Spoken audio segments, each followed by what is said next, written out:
Hello, welcome to Court of the Rings on twitch.tv/LotraStream. I'm your community manager, Cordovan, and I'll be with you for the next hour. I've got some Q&A that I'll do, because I bet you've got some questions, because we announced some things this week. The main thing we announced was the when. When are we doing our 64-bit server transfers? We have an answer for you. VIP name reservations begin March 3rd, and the world's open on March 5th. No further questions needed. I'm sure we're all good. We did update our main 64-bit fact page with said information.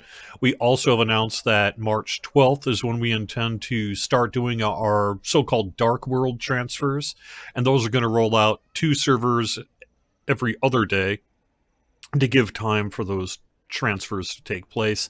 And then that's going to continue to happen through the end of August. The only one that has a shorter deadline is our April 30th deadline, and that is for the temporary transfers between the new 64-bit worlds, like, say, Glamdring and Peregrine, and then Peregrine to Glamdring. Orcrist to Meriadoc, Meriadoc to Orcrist, that are going on a weekly rotating basis. So one week will be one way, one week will be the other way. And that's for a bunch of reasons, to prevent transfer issues predominantly, but also to prevent some kind of exploity kind of things that people could do if it was just back and forth.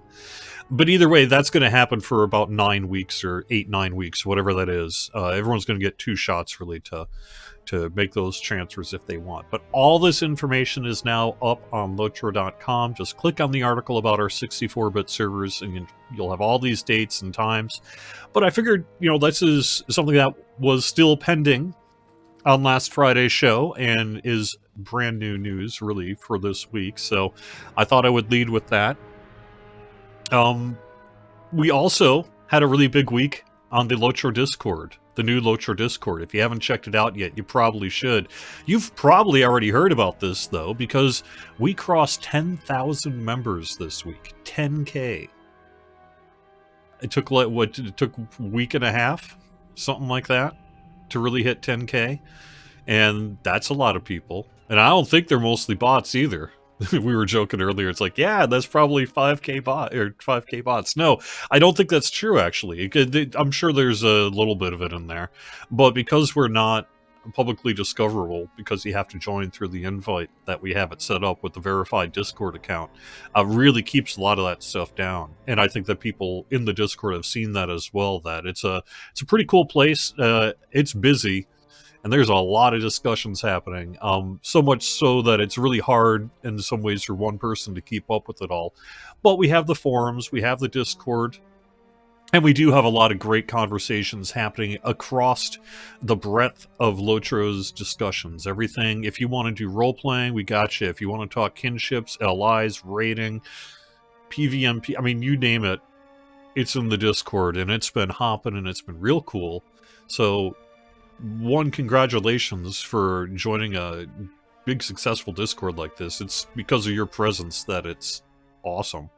But also to see that kind of coalescing of the community on our official Discord is the culmination of really a lot of work on the part of a lot of people. And so thank you very much for really it being pretty smooth. There really haven't been too many issues at all. So that's been great.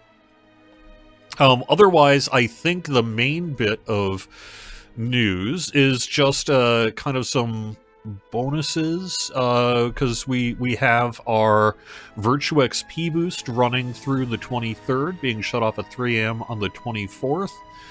Next week, we have the Buried Treasure event kicking off on the 27th at 10 a.m., running through March 3rd.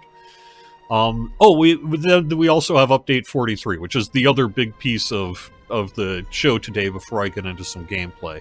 Before I do that, though, let me just real quick see if I've got any chat in our chat that I need to mention.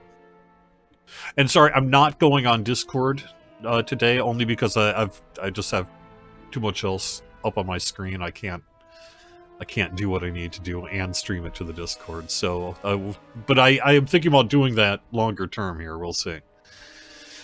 Okay.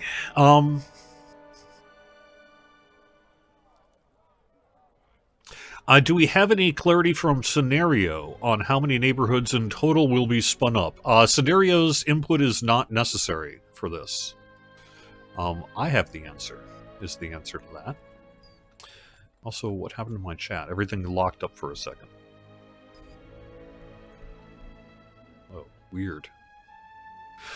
Anyway, the answer to that is we intend to open up as many neighborhoods on these 64-bit worlds as are already open on the 32-bit worlds. So as many as are already open are going to be automatically open on the 64-bit worlds. And that really goes to a question which has an answer that I don't personally know specifically the answer to, but has an answer, which is a question of, okay, so what if I log out to do my transfer from a neighborhood that doesn't exist yet on the new world? Well, that's not going to be a problem because it'll already exist. That's the answer, is we're going to make sure it exists.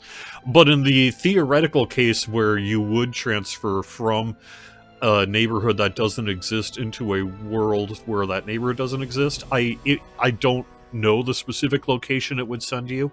My guess would be either the entrance to the housing location of relevance, or perhaps the NPC that ported you there, or perhaps the worst case scenario, somewhere closer to where you spawned initially into the game world. But either way, there is an answer to it.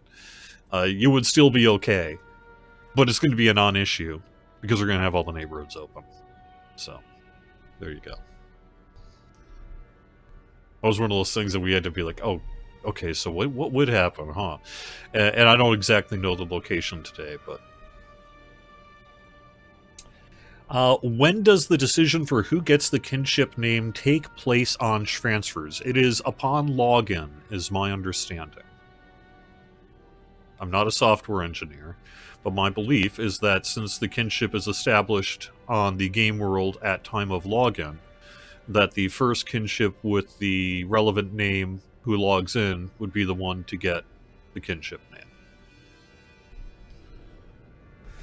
I want to get clarity on something from the FAQ. Is it saying that we shouldn't even execute transfer orders on house owners until kin leaders transfer and then don't perform shared items? Or is there a reason we can't just hit transfer everyone and everything at the start? You can do that. The recommended transfer order, as stated in the 64-bit guide, is only there for convenience reasons only. It'll work whatever you do. But the reason it is in the order that is suggested is because of the way that when you sell your house, things go into various storage. And then when you transfer your characters, things go in various, storage with premium homes and things like that. And then afterwards, if you just transfer all that stuff in one, you don't have to do it multiple times or things like that. But there is a solution regardless of the order that you choose to do the transfer. The recommended order is just the way that makes the most sense. It's the most efficient, and it gets the job done with the fewest number of steps. But there is nothing I'm aware of, I should say, that is going to prohibit you if you're like, oh no, I forgot to transfer this person before this. It's fine. It'll be fine. So.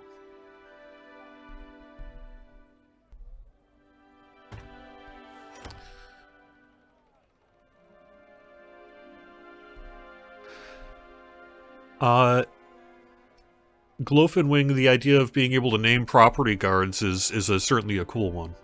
I don't know what our capability of doing that is. If you transfer your kinship and there's one with the same name already there, what happens? My belief is that it'll get tagged just like a character name with the -1, and then you'll be able to rename it.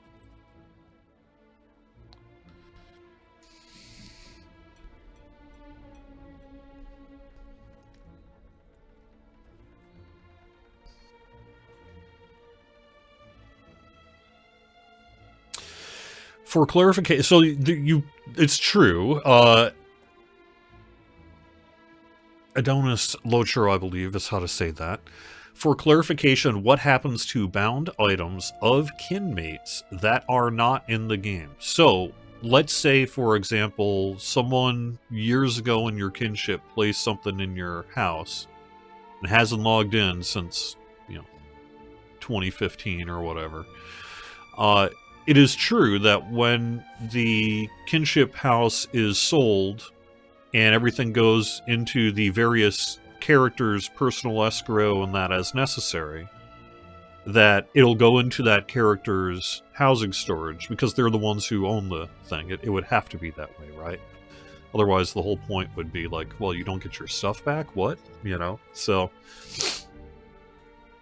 it will go into those characters, and if they're not around anymore, then it's probably gone. Maybe we can get in touch with them and invite them back. Maybe it's possible. In some cases, maybe it won't be. So there is some element of that you're going to have to consider. There's only so much we can do about that to some extent. We don't have a way to, say, grab ownership of an item from, say, someone who hasn't logged in so many years. There's no functional way to do something like that. But the system is in place to protect everyone and make sure that they get their stuff.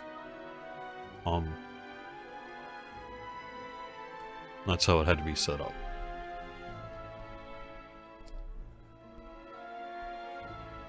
Alright, did I open any other cans of worms by speaking? Sometimes speaking is a bad idea.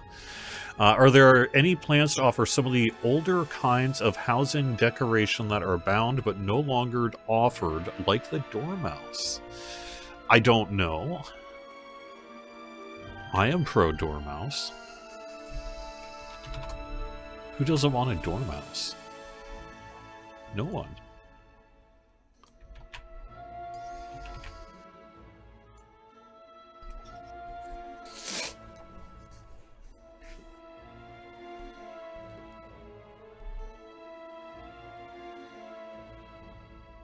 Do names open up instantly? Like, I delete the name holder, I can instantly do the name change? Correct.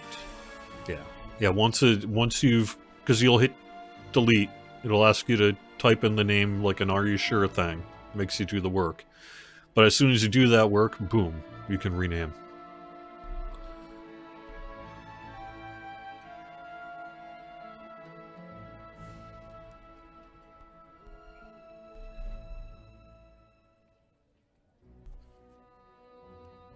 If you do run into any kind of issue during the transfer process where something that is expected to come with you does not come with you, it's probably back in your home world somewhere, but your origin world somewhere. But if not, if you do run into an issue, any kind of transfer issue will ultimately be a ticket to our customer support team, and they'll work through the particulars of whatever you're reporting to us, and then we'll deal with it. But we've done a pretty extensive amount of work to try to bulletproof this as much as we can and solve all the what-ifs, and I think it's looking pretty rock solid, so...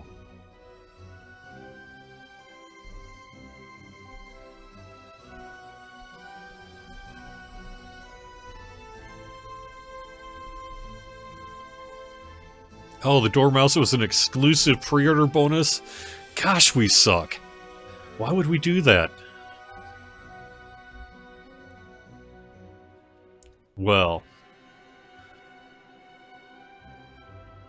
I mean, we'll have to come up with a different kind of Dormouse then, but fine. Let's do that.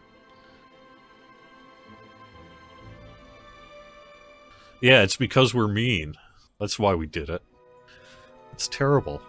I'm so sorry. On behalf of humanity, I apologize. Okay, so let me switch gears before I get in game for a little bit and put this up on the screen. This is the other big piece of news for today, which is that everything is on track for us to release Update 43, Secrets of Utug-Bur, next week. And we are getting ready. My big task today, outside of these live streams and, say, scheduling social media and doing other things, is getting our release notes ready for publication next week of Update 43. because I'm in process, because it's still being worked on by the wider team through until probably the next couple of hours here, I can't just put my work in progress release note page up on the screen, because there's some still placeholder bits in it or things that you'd look at and be like, what? And then it would be like, yeah, well, that's not even, that was just placeholder, right? But I've got some more information than is in this. So I'm going to display this, and then I'm going to talk about the things that you can't see on the screen, such as the dating of our tier release of the raid and such. So we are set to release update 43. So far, it's all looking good for Wednesday, February 26th. This is going to release tier 1 of the new raid, Temple of U43. It's basically someplace you'll initially need to travel to. The story will take you there, but you'll see it. It's essentially northeast of Neruzig, along the banks of Sur Akil. There's a small outpost established by a cavern beneath one of the waterfalls. So Tier 1 of the new raid will be available. You do have to be level 150 and have access to Legacy of Morgoth. Tier 2 is currently scheduled to open at noon Eastern on March 13th. And Tier 3 is currently scheduled to open at noon Eastern on March 20th. The Leading the Charge deed for Temple of Uttagabur will be available to earn until 3 a.m. Eastern on April 30th. The other big bit from Update 43 here is, well, there's a bunch of little kind of pieces, and there's actually quite a bit here in Update 43, but another bit to talk about is birding is getting a pretty significant update, probably its biggest update yet in Update 43. There's going to be more than 100 new birds to find and 9 new territories to search, including Fangorn, Lorien, Mirkwood, the Croftlands, the Eastfold, the Entwash, the Great River, the Westfold, and the Wold. So there'll be 100 new birds to find to add to your collection. Each region having accomplishments for finding the birds, and a title to be granted if you find the rarest bird in each of the new regions. In addition, birds in these new regions are going to be more difficult to spot. You're going to have your birding XP, and only experienced birders will be able to find the uncommon and rarer birds in each territory. So that's next week as well with Update 43. Also in Update 43, the 13th Legendary Items Reward track is going to kick off, and I'll explain our reasoning for this here in just a little bit. But the 13th LI track launches with Update 43 and includes a bunch of rewards, all the typical stuff you're used to, like essences and traceries and ancient script and etc. It also is going to have a Dragon's Hoard housing item, a Glorious Memory of Gondor housing item, an Emerald Drakeling pet, and a Water Buffalo family there's a couple of pets or something like that. 13th Legendary Items Reward Track will run through May 19th.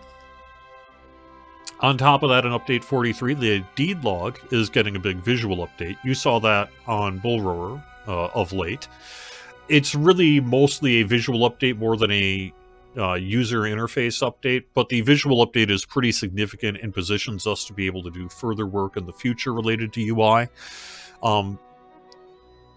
Shift L to access your deed log or through the main menu. It's basically a full redesign. We're getting rid of all those tabs, and they're now using a tree-style format. So it's still the 2 columns, and then I guess from the way you're looking at this screen, this column on the left will be sort of the big genres, and then these will be the individual ones. You'll be able to click into them, see the rewards, add it to your task tracker, and things like that. So I grabbed a screenshot from Bull Roar this week I could put up on the screen, I guess, if we need to.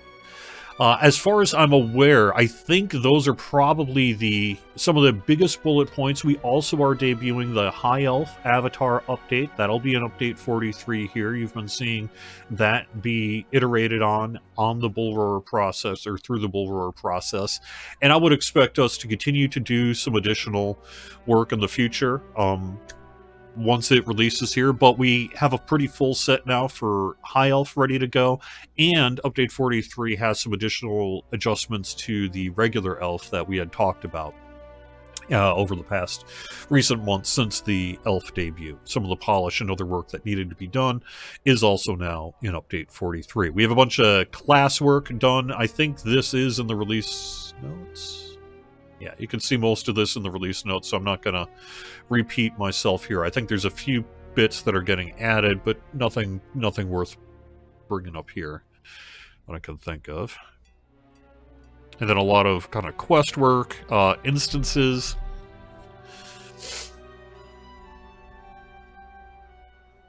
I'm just kind of scanning this to see if there's something I need to bring up here. So in the new Ikerbon instances, the Quartermaster will now allow you to barter Sandworn copper tokens and a few rare instance barter items in exchange for an incomparable instance barter item. The Impenetrable Scorpion Carapace, Phial of Glistening Well Water, or Fallen Burial Ward. Does that make any sense to you? Okay. The instances will now correctly drop any type of jewelry regardless of class. So we're getting rid of that class restriction on the drop there.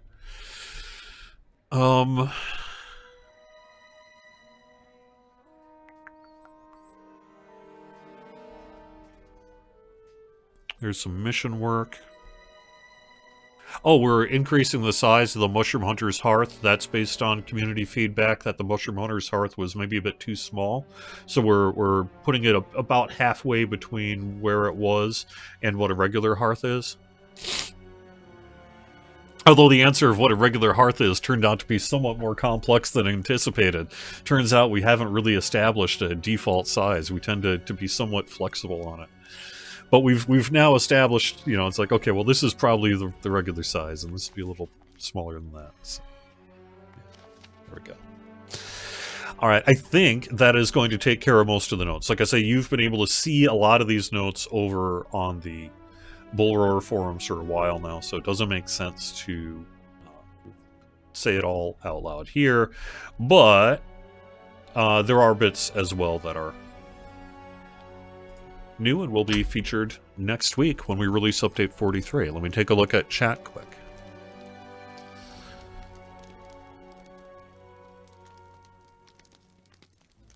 I don't think so, Demelsa. Let me do a quick search. But I don't think the poll stuff... I don't think there was time for that work to be done yet. And that's to a question of, did some kind of stuff that Scenario did a poll on, is that in Update 43? I don't know.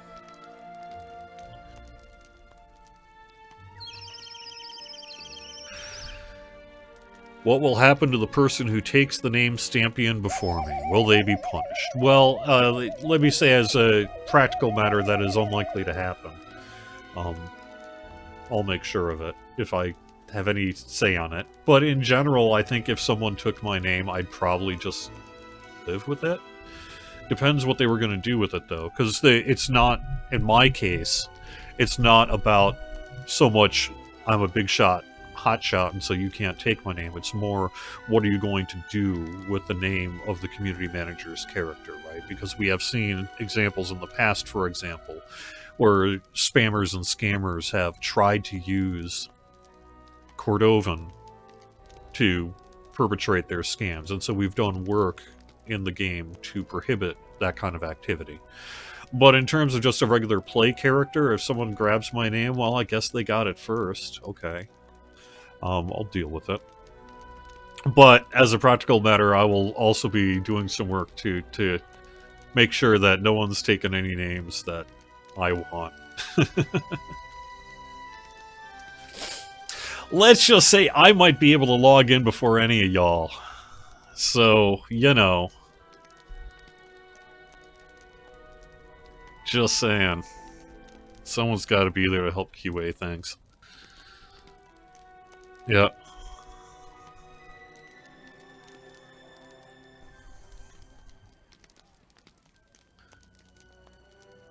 But as a practical matter, you know, there is going to be some amount of name anxiety name conflict and name fighting competition that is going to have to go on. And there's a recognition of that. I mean, if people are coming from all worlds, there's a very good chance that more than one person has a legit reason to have the same name.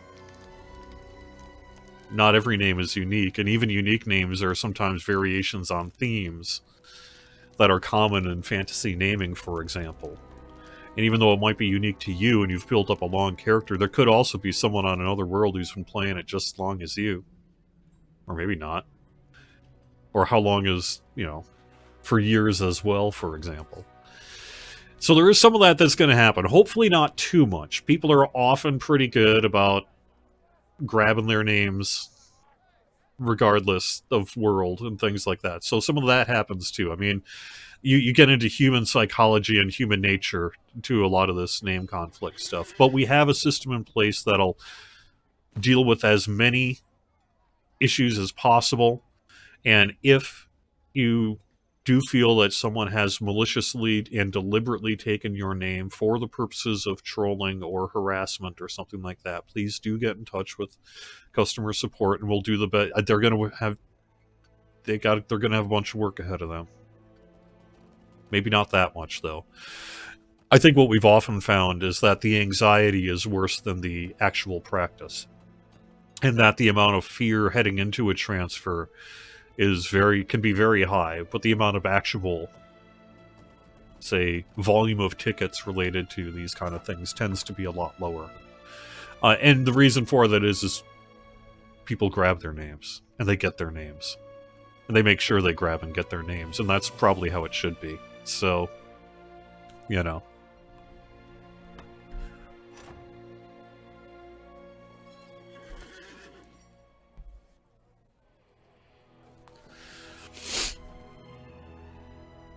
Yes, I will be in charge of determining everybody's name. Just get in touch with me. It'll be a Judge Judy style show, half hour every day.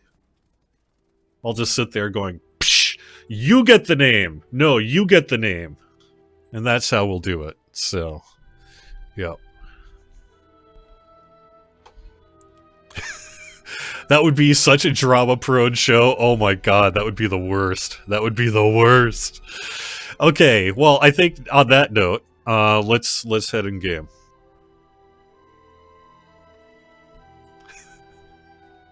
I won't take bribes, but that doesn't mean there won't be sponsors for the show. But okay, my volume is in fact up. Why am I not hearing anything? Okay. I didn't realize I had my volume up. I apologize. We've had unintended background music this whole time. I am on Stampion, and I am on Landreval. This character will probably be going to Peregrine, I think. And I wanted to run some missions. The reason I want to do that is I haven't done that yet. I've been running through the quest this past week. Sort of, usually by the time I get done with everything I need to do during the day, it tends to be perhaps a little bit later in the evening, and I'm going to run this, actually, I will run this. Do I have a delving stone? I have a delving. Let me just do a basic. Or do I not have a delving? I don't. There we go. Okay. Anyway, I've been running through the story a little bit, but I'm way behind on this character, as you can see. Because I've had guests on, I've been dealing with facts and guides, and I have not had a lot of time in my life to be doing things. So, you know, we're running late in terms of the content of Legacy of Morgoth on this live stream. But also my... How about I not die?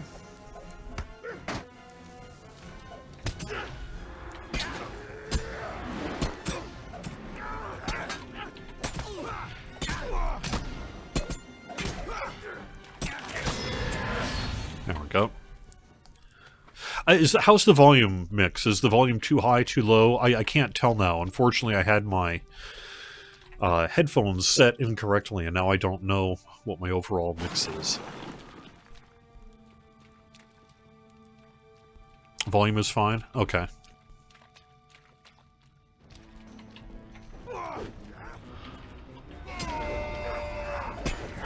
Ooh, that's a problem.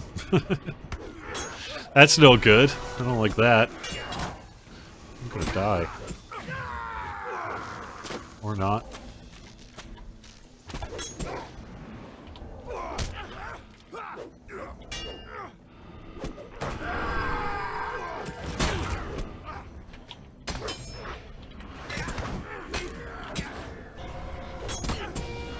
There we go.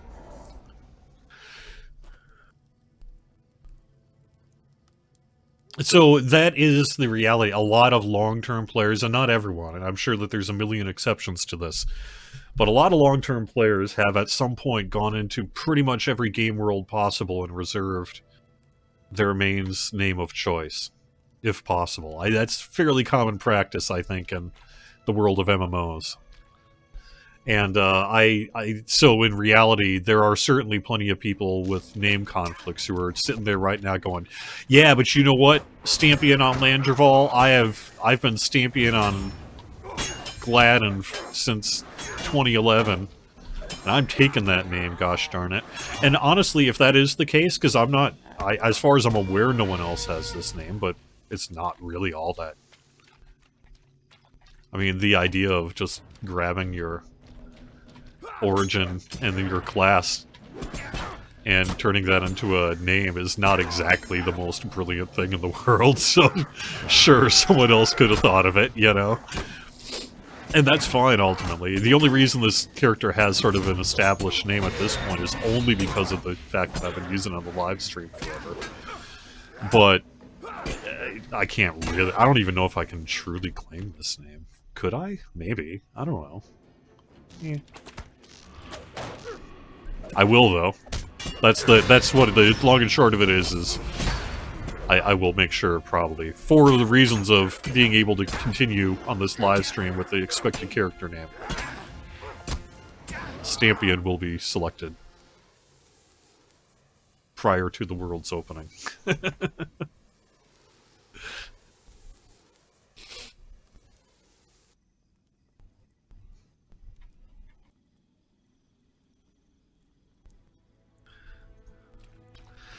I mean, there are certain, say, streamers who have very well-established names, and I think, in general, we want to be as receptive to that as possible. You know, we want to make sure that people who are like, name a streamer character's name, you know, Family Feud style. Out of 100 people surveyed, they're going to say X. Those people should get those names, right? So we'll do the best we can to make that a possibility.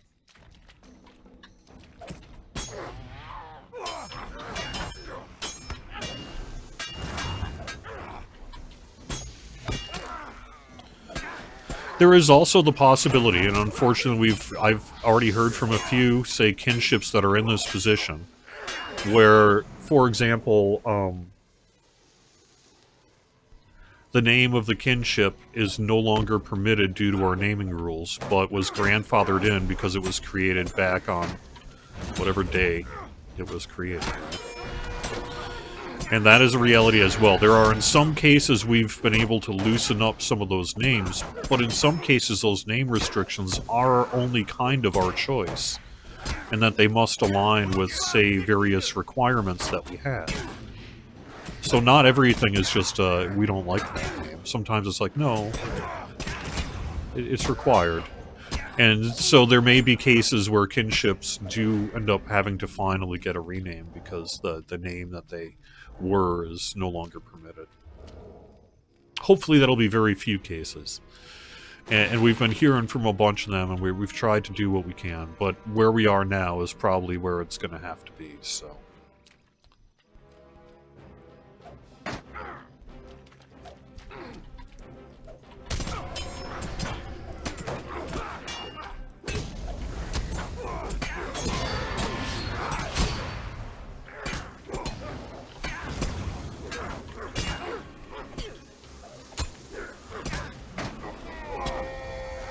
Uh-oh.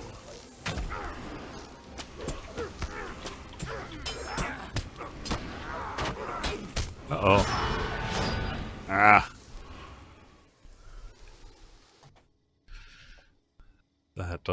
That acid mitigation kind of got me. Or acid stuff kind of got me, didn't it? Alright. Well, let's try that again. This time I'll be fine.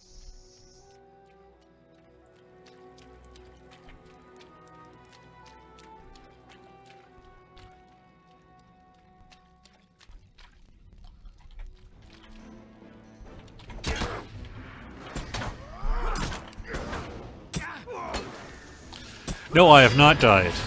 You do not die in Lord of the Rings Online. I assume people know this. We use shorthand that you've died. But you don't die, you're defeated. You just feel real bad and go away for a while.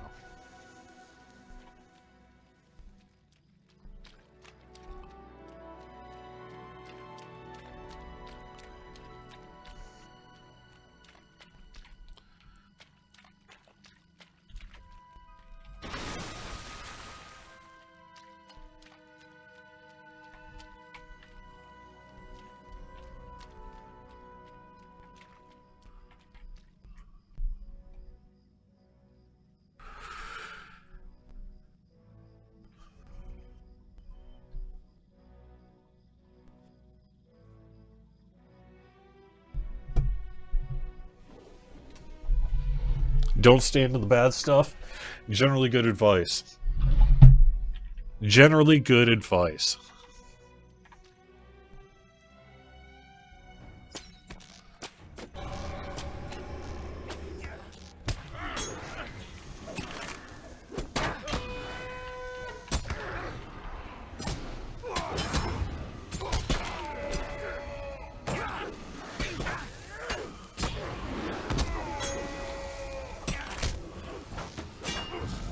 Get out of their arrow range if possible.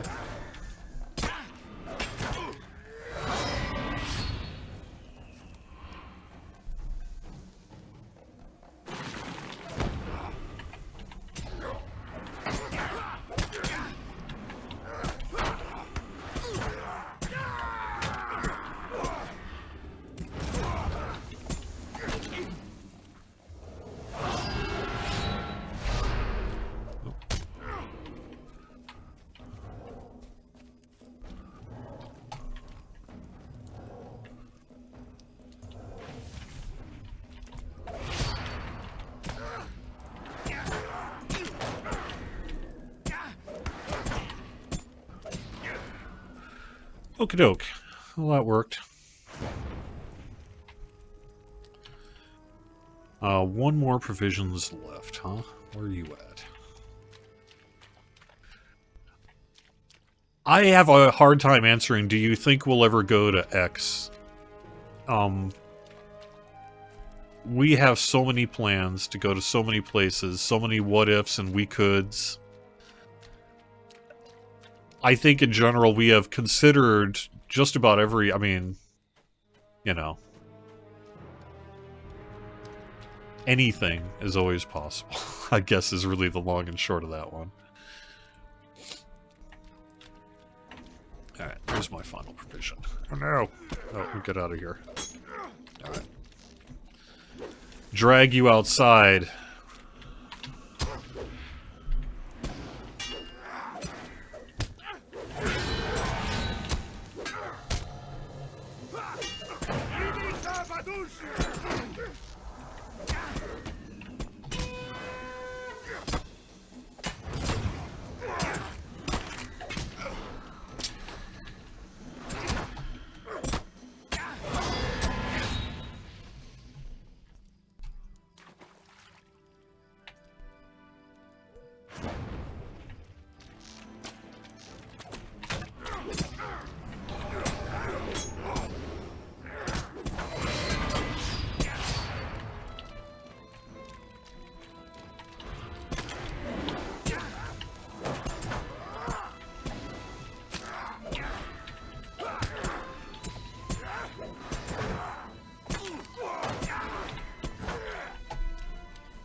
I don't know what the long-term future of kinship renames is. I apologize.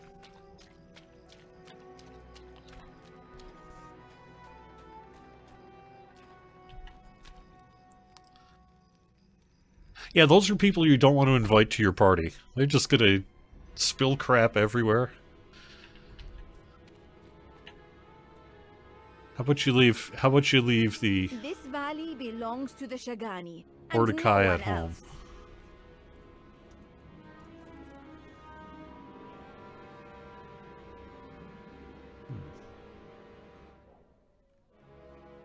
I guess I don't know which one I want.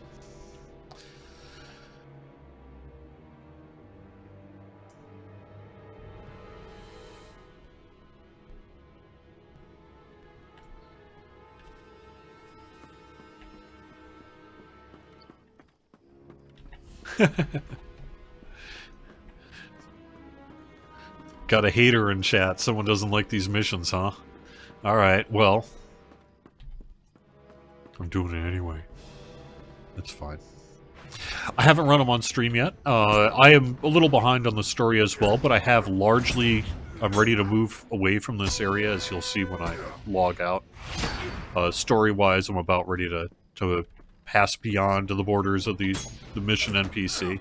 So I thought it would be a good time to really just kind of run these on camera. I can do them nice and relatively easy while I'm chatting with you and answering questions. From a, hey, you're a community manager live streaming a game perspective, missions are nice and convenient.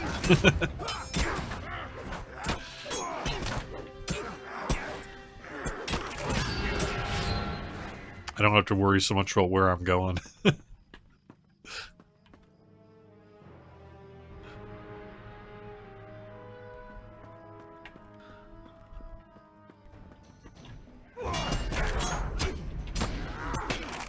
So, community's got its feedback on missions, both positive and negative. For my part, I like the Shadow missions. I think they're just fine. What does my opinion matter? It doesn't. But I think you're wrong.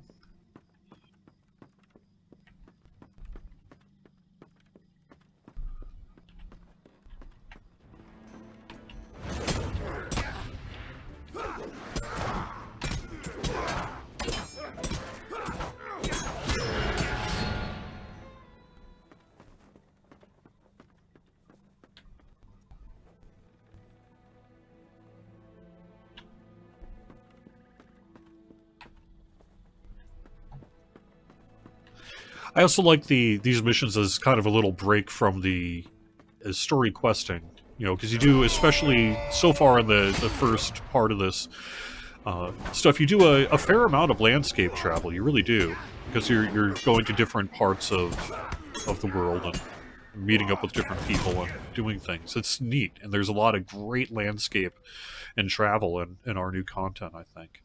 But it's nice to also just kind of park and earn some of that LIXP and things.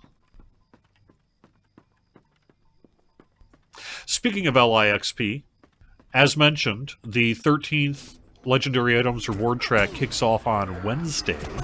That'll be February 26th, and that means you should claim your stuff before then. Make sure you claim on all the servers. Make sure you claim your Legendary Item Reward Track as relevant.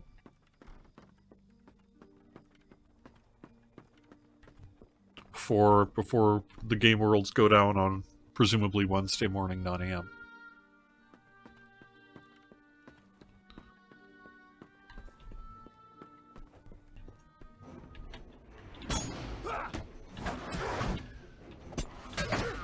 Yeah, these sorcerers have got a supply of corrosive material that perhaps ought be put to better use.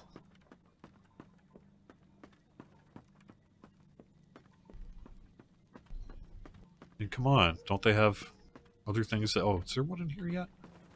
Should I get this?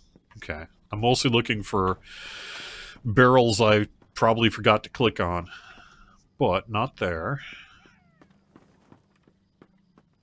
Not there. hunt around a little bit. I'm sure I'll stumble across it. Good there.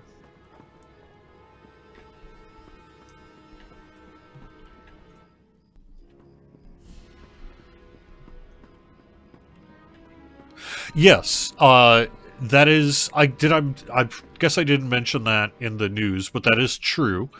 This week we did set the housing return rate to be 100%. That happened, I believe, with our downtime recently, and we announced it this week.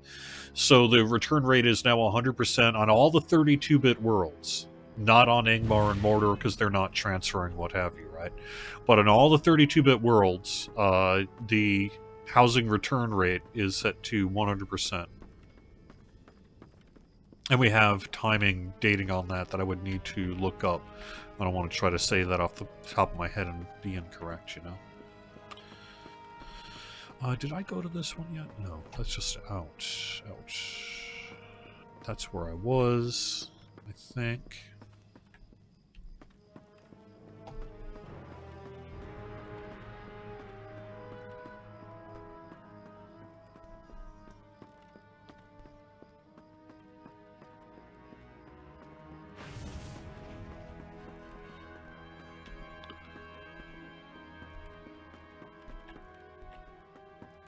Oh, yay.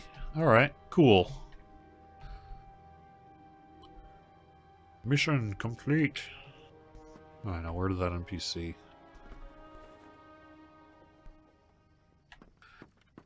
As a technical consideration that the developers have to deal with, which is where do they spawn the NPC? They try to put it kind of by the front, wherever you might be, but sometimes it's easier to determine than others. And the way the map works doesn't allow you to just easily drop it, right?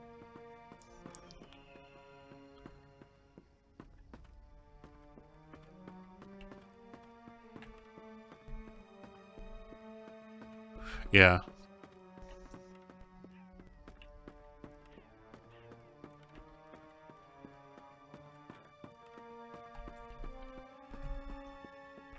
Yeah, see, that's the thing, is there's a technical limitation. It doesn't, you have to set a spawn point for these things. And it can't be wherever you are. So they have to try to figure out, like, where the best location really to have it spawn at the end once the objectives are complete. So.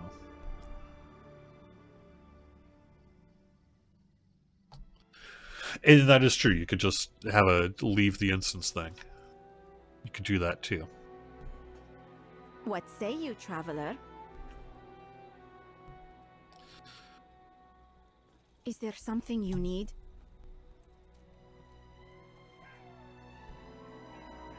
Well, let's see. How about... Yeah, we probably have enough time for one more.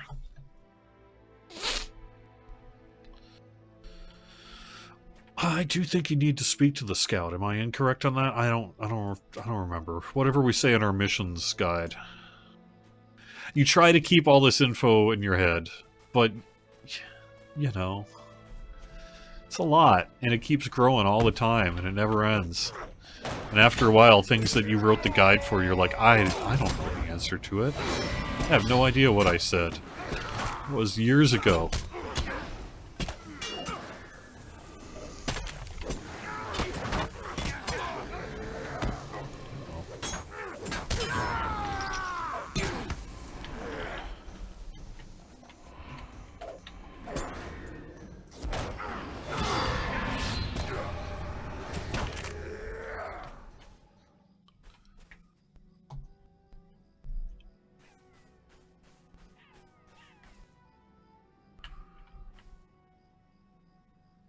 Yeah, I see what you're saying about the spawn point on the Iridir missions. There is some level of design element that needs to be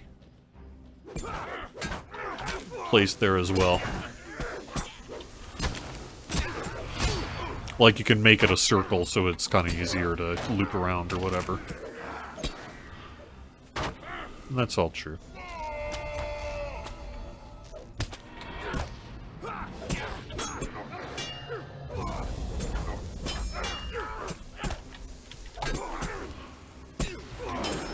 Uh-oh.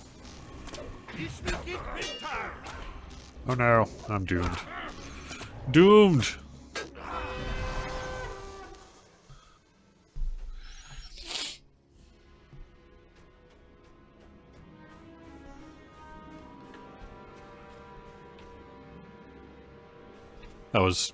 That was way too much aggro. I deserved that. Can I just pull this one person, though?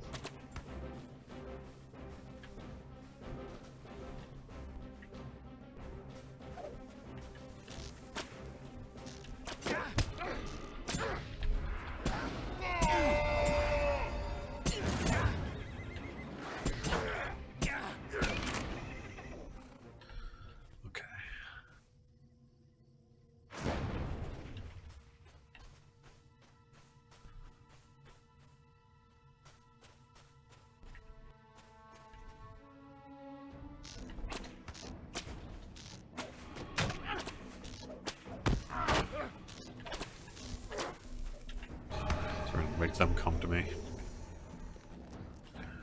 There we go. At least you can.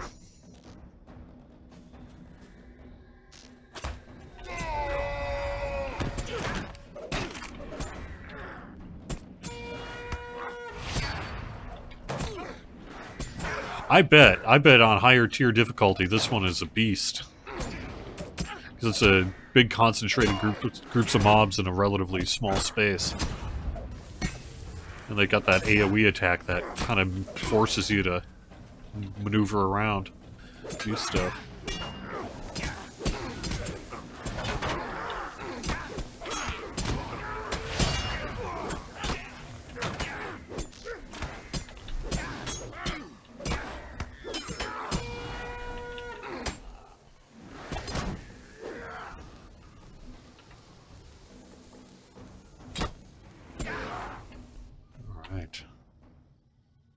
Ooh.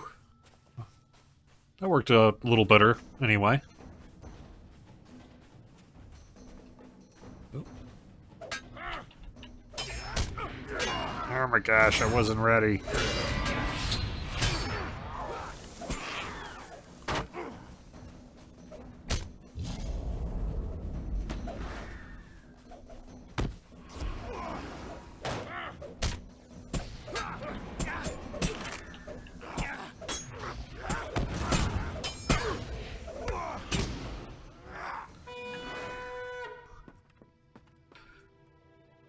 Okay.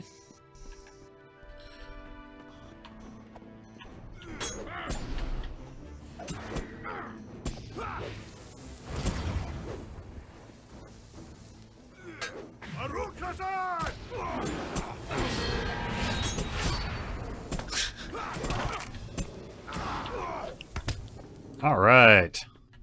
Yay. Well, that worked out pretty good time-wise.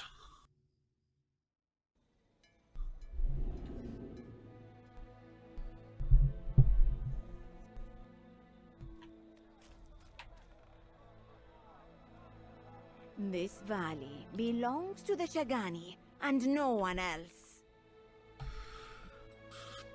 I can try doing one more. Let's see.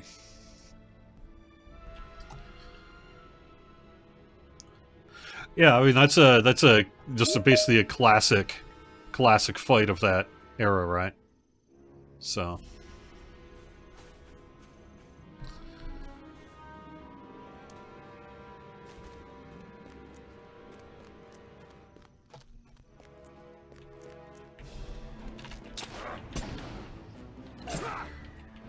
we just sort of have the big funnel fight, tough stuff.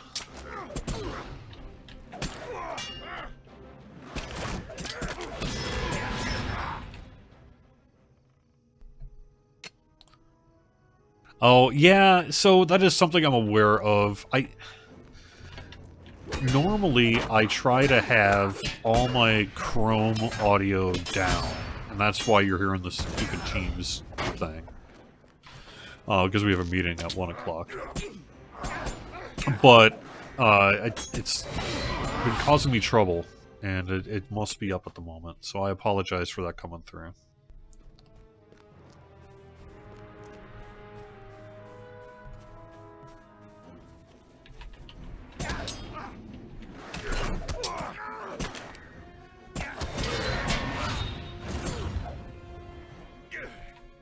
But because, of course, if I want to listen to a live stream or something through Chrome on Twitch or whatever, I gotta turn it back up.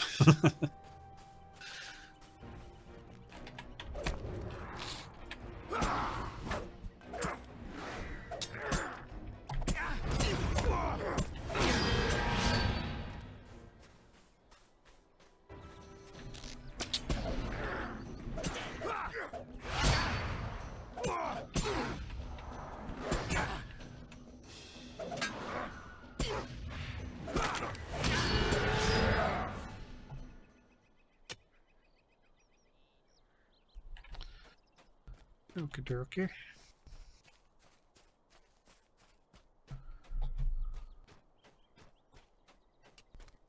Yeah, it's probably because you all have 1 o'clock or noon or whatever time zone relative top of the hour meetings. 2.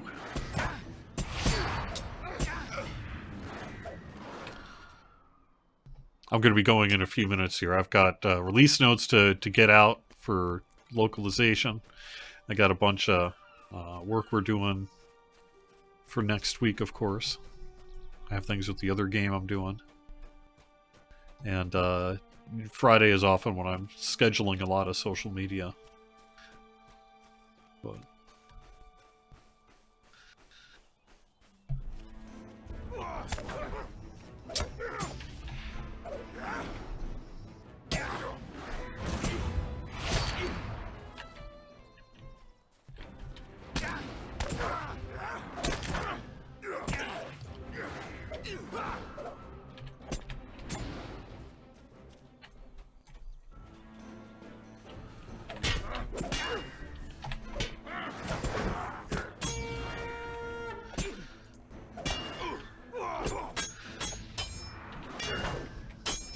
you know, there has been talk in recent years about bringing on a second community person, either for, you know, kind of split it like I do, or do one game or the other, something like that.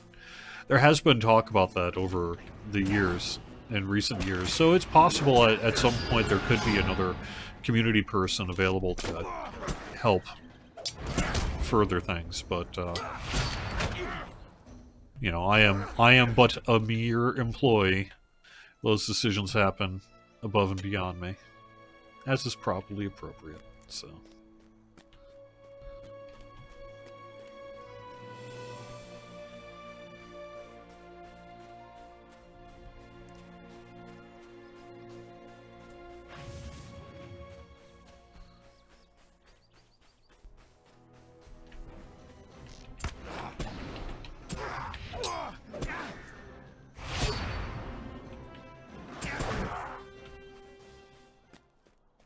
There we go.